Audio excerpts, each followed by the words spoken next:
Shalom untuk kita semua. Sebelum kita mendengarkan firman Tuhan pada ibadah pertanyaan hari ini, kita berdoa.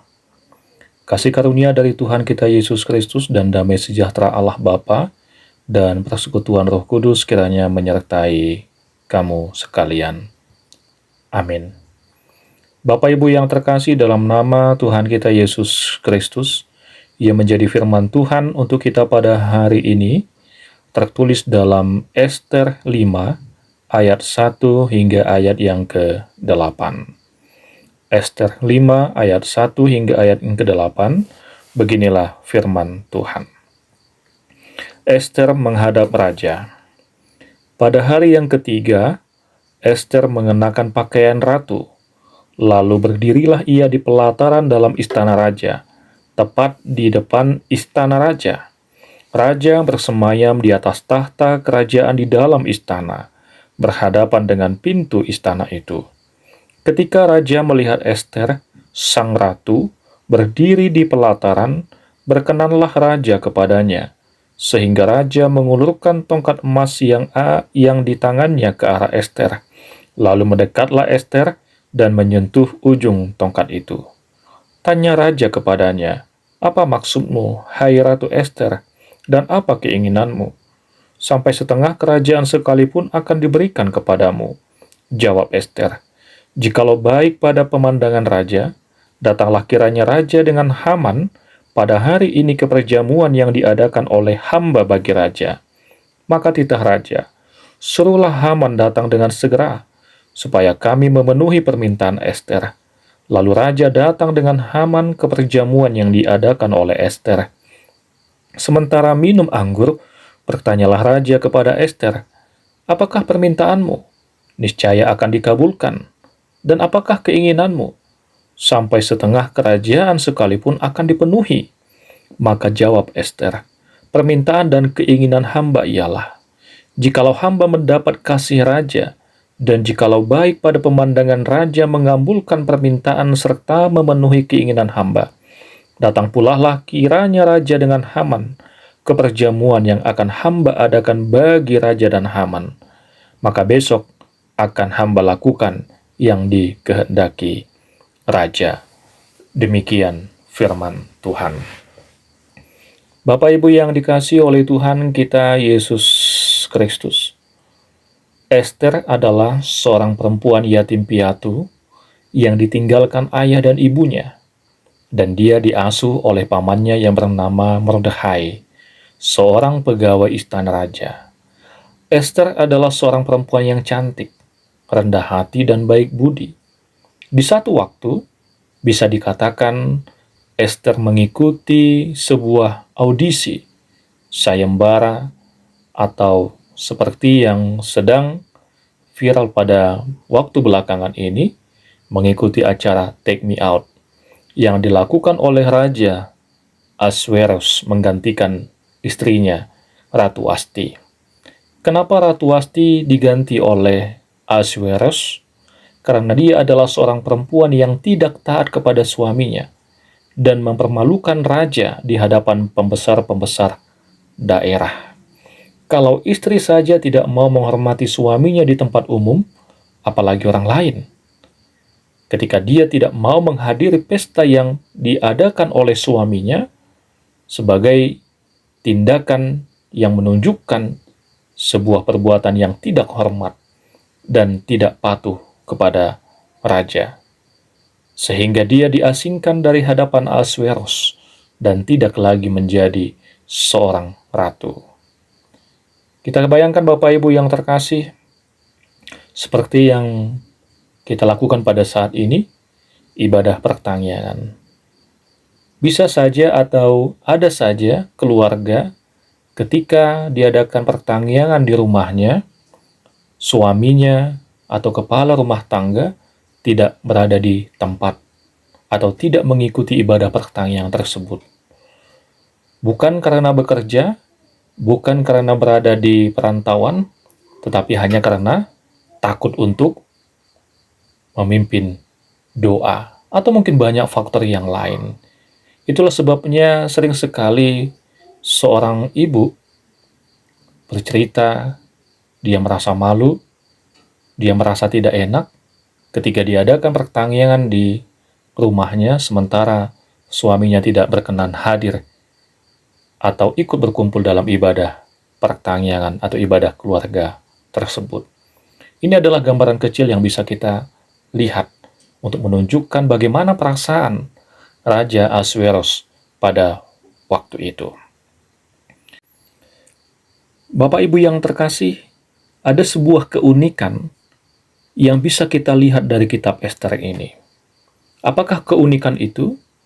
Di dalam kitab Ester, ternyata tidak ada dituliskan kata Allah atau Tuhan, seperti yang kita imani pada saat ini. Mengapa demikian? Dari sisi sejarah memang, kitab Ester ini ditulis pada masa pemerintahan Persia, di mana agama Yahudi pada waktu itu tidak diakui secara resmi. Oleh sebab itu, penulis kitab Ester mungkin tidak ingin menonjolkan peran Tuhan secara eksplisit. Tapi, walaupun demikian, ada istilah untuk mengungkapkan dalam kitab Ester bahwa Tuhan itu bekerja di balik atau di belakang layar. Kita mengimani bahwa Tuhan juga bekerja dalam proses keselamatan bangsa Yahudi melalui si Ester. Lalu apa yang terjadi dalam firman Tuhan pada saat ini? Ada sebuah rencana jahat yang dilakukan, yang direncanakan oleh salah satu pejabat di kerajaan Persia yang bernama Haman untuk membumi hanguskan orang-orang Yahudi yang berada di wilayah kerajaan pada waktu itu. Kenapa? Karena pada waktu itu semua pegawai raja yang di pintu gerbang istana kerajaan harus berlutut bersujud kepada Haman ketika Haman masuk ke dalam wilayah istana atau ketika Haman lewat. Tetapi ada seseorang yang bernama Mordekhai yang pada waktu itu adalah paman dari Ester tidak mau melakukan hal itu. Jadi karena sikap yang ditunjukkan oleh Mordekhai ini menimbulkan amarah yang sangat luar biasa di dalam hati si Haman. Dan dia mencari tahu bagaimana si Mordekhai, dan akhirnya dia mengetahui bahwasannya si Mordekhai adalah seorang keturunan Yahudi, dan dia ingin merencanakan untuk membumi hanguskan, untuk membunuh tidak hanya si Mordekhai, tetapi seluruh orang masyarakat yang berlatar belakang orang Yahudi. Dalam rangka inilah Bapak Ibu yang terkasih, Ester mengambil perannya sebagai keturunan Yahudi dan juga sebagai ratu yang menggantikan Ratu Wasti untuk menolong, untuk menyelamatkan kaumnya orang Yahudi. Jika kita membaca Ester 4 ayat 11, dikatakan bahwa dalam hukum kerajaan Persia, itu menetapkan bahwa setiap laki-laki atau perempuan yang menghadap raja di pelataran dalam keadaan tiada dipanggil hanya berlaku satu undang-undang, yaitu hukuman mati. Jadi sekalipun Ester adalah ratu dalam istana itu, namun dia juga tidak boleh menghadap raja tanpa undangan. Untuk itu, sebelum Ester menghadap raja, dia mengambil keputusan untuk berdoa dan berpuasa agar Allah menolong dia. Singkat cerita, saat Raja Ahasveros melihat Ratu Ester di pelataran istana, berkenanlah raja kepadanya, sehingga ia mengulurkan tongkat emas ke arah Ester. Raja Ahasveros adalah sosok atau seseorang yang cukup peka. Dia tahu bahwa ketika Ester ratunya menghadap, hal itu karena Ester memiliki suatu keinginan. Demikian pula dengan jamuan yang diadakan. Tentu ada sesuatu yang hendak dimintanya. Oleh karena itu raja menanyai sampai 2 kali, apakah yang menjadi keinginan dan permintaan dari Ester. Seperti sebuah peribahasa yang mengatakan ada udang di balik batu, yang menunjukkan ada maksud terselubung dari perkataan atau perbuatan seseorang, apakah itu sifatnya atau negatif sekalipun. Bapak Ibu yang terkasih, Ester mengundang raja, dan juga Haman yang adalah tangan kanan raja, yang berniat untuk membinasakan orang Yahudi itu ke dalam perjamuan yang disediakannya bagi raja.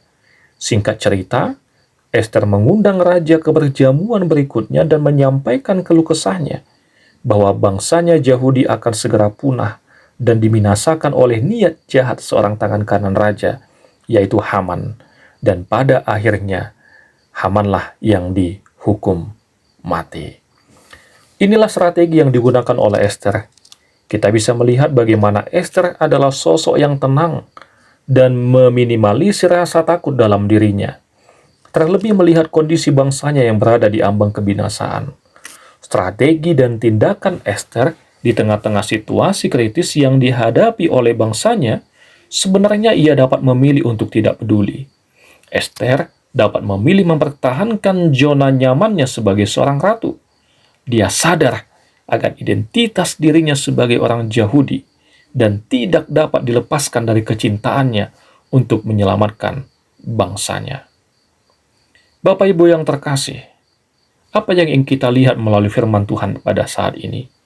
Apabila kita berada dalam kondisi yang menegangkan, kita harus berusaha untuk tetap tenang. Memang, untuk tenang dalam kondisi yang sulit bukanlah perkara yang mudah. Tidak semudah membalikkan telapak tangan. Mungkin ada begitu banyak pertimbangan, begitu banyak yang kita pikirkan, apakah itu resikonya, dampaknya, atau yang lainnya. Tetapi kita belajar dari sikap yang ditunjukkan oleh Ester.